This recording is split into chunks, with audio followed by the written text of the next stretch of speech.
Olha, mesmo que você não seja adepto à vida fitness, eu tenho certeza que já ouviu falar em suplementos como whey e creatina. Sem contar nas vitaminas e minerais, a gente vê muito B12, D. Mas você sabe para que de fato eles servem? Cada um pode agir de uma maneira no seu organismo. E claro que é preciso acompanhamento com profissionais especialistas para poder consumi-los. Então, para a gente entender todo esse cenário, eu estou recebendo aqui no estúdio a nutricionista Amanda Lima, que vai bater um papo com a gente justamente sobre esse assunto. Boa tarde, seja bem-vinda ao Ver Mais. Boa tarde, Raquel. Muito obrigada pelo convite. Vamos conversar um pouquinho a respeito desse universo que é tão grande, né? Tão grande e que gera muitas dúvidas em nós leigos. Justamente, eu acho que por conta do que vai repercutindo nas redes sociais. Então, eu acho que é legal a gente começar falando qual é a importância da suplementação. É algo necessário realmente? Certo. Então, a suplementação, eu sempre gosto de falar que é a cereja do bolo, né? Ela serve para quando a gente não consegue atingir com a alimentação aquilo que é necessário para o nosso corpo, né? Às vezes diante de uma patologia, diante às vezes de necessidades a mais como desportistas, né, atletas. Então é sempre necessário ter esse acompanhamento, avaliação de sintomas e também exames para a gente identificar o que é necessário para cada pessoa, né? Existem alguns que nós conseguimos comprar por conta, mas o ideal é partir de um profissional da área da saúde. Sim, seria o ideal dos mundos, né? E aí pensando, por exemplo, nos esportistas, né? Em quem está fazendo uma academia, em quem quer iniciar nessa vida. Whey, creatina, que a gente tanto ouve falar, são suplementos bons? Qual que é o intuito deles no nosso corpo, na nossa alimentação? Certo. Sim, é os suplementos que a gente mais tem conhecimento, respaldo científico, né? São suplementos bons. O whey, ele vem com a característica do quê? De substituir uma refeição com proteína. Então, às vezes, né, na correria do trabalho, a gente não consegue levar algo sólido para comer, é uma carta na manga e ajuda muito a bater aí os níveis de proteínas do dia. A gente tem que tomar cuidado em relação a uma intolerância à lactose, alguma alteração gastrointestinal que pode pedir por outros tipos de proteína em pó, que a gente conhece muito o whey, mas a gente tem também proteínas do colágeno, proteínas veganas, que às vezes atende esse público.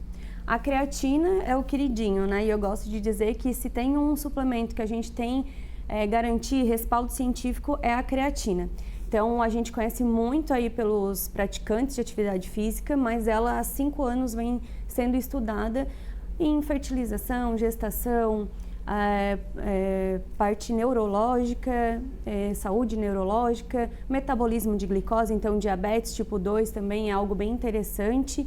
Então, ela tem várias demandas aí que a gente pode ser usada. Atende um público muito grande. Tem uma indicação de faixa etária para consumir a creatina, por exemplo? É a indicação adolescente até a velhice, a gente pode estar usando, né? Crianças não se faz necessário, né? Não tem nada que não recomende, mas não se faz necessário. Assim como a proteína também, o whey, né? Em todas as fases da vida a gente pode estar utilizando. Em relação a essa questão neurológica, é bem interessante, chama a atenção, porque quando a gente chega próximo à velhice, há muito essa necessidade de suplementação. Então, a creatina pode ser uma queridinha para os idosos também. Pode ser também utilizada pelos idosos. Vamos falar um pouquinho sobre vitaminas, Amanda, que eu acredito Sim. que seja uma dúvida dos nossos telespectadores. Houve um movimento recente nas redes sociais também em relação à B12. Estou me sentindo muito cansada, com certeza é B12 baixa, eu já vou comprar, já vou suplementar, não faço exames e o cansaço às vezes está ligado à baixa vitamina D também. Como é que a gente lida com o que a gente vê nas redes, com o que de fato pode estar acontecendo com o nosso corpo? Às vezes um sintoma ele é só a ponta do iceberg, né? Então a gente tem que entender toda a parte de baixo desse iceberg e ver se realmente é só deficiência de B12. Outra coisa que é muito importante, né? Essa suplementação que a gente faz, né? Muitas vezes a gente não absorve essa B12. Ou então a gente absorve demais e ela pode trazer consequências. A gente sempre tem que lembrar que não é porque algo né, uma vitamina, um mineral, que em excesso é bom. Perfeito. Assim como a vitamina D, né? Em excesso ela pode causar calcificação dos ossos. A gente também precisa de minerais como magnésio para absorção dela. A gente precisa de de alimentações mais ricas em gordura para a própria absorção. Se complementa. A alimentação e a suplementação, elas precisam andar lado a lado. Exatamente. Às vezes não é só de um nutriente que tu precisa, né? Às vezes o cansaço não está ligado só a B12, às vezes é uma deficiência de ferro, às vezes até uma baixa ingestão de calorias, né? Então a gente precisa sempre fazer exames para decidir qual o nutriente que a gente precisa estar suplementando, né? Lembrando que tudo isso que a gente está comentando está presente nos alimentos. Então, na verdade, vamos voltar ali atrás, o primeiro passo tem que ser melhorar a alimentação. Sim, até porque complexo B no geral a gente consegue atingir pela alimentação. A vitamina D já é algo um pouco mais difícil, porque é muito pela absorção do sol e hoje a gente cada vez se expõe menos ao sol, né? Então, às vezes ela pode estar realmente sendo necessária, né? 75% dos brasileiros têm um grau de deficiência em níveis ideais, né? Laboratoriais a gente sabe que tem uma faixa ali de recomendação, mas para níveis de saúde a gente tem outros valores. Então, ela pode ser sim, mas sempre acompanhada de um profissional. Eu acho que tu comentou um ponto bem importante agora.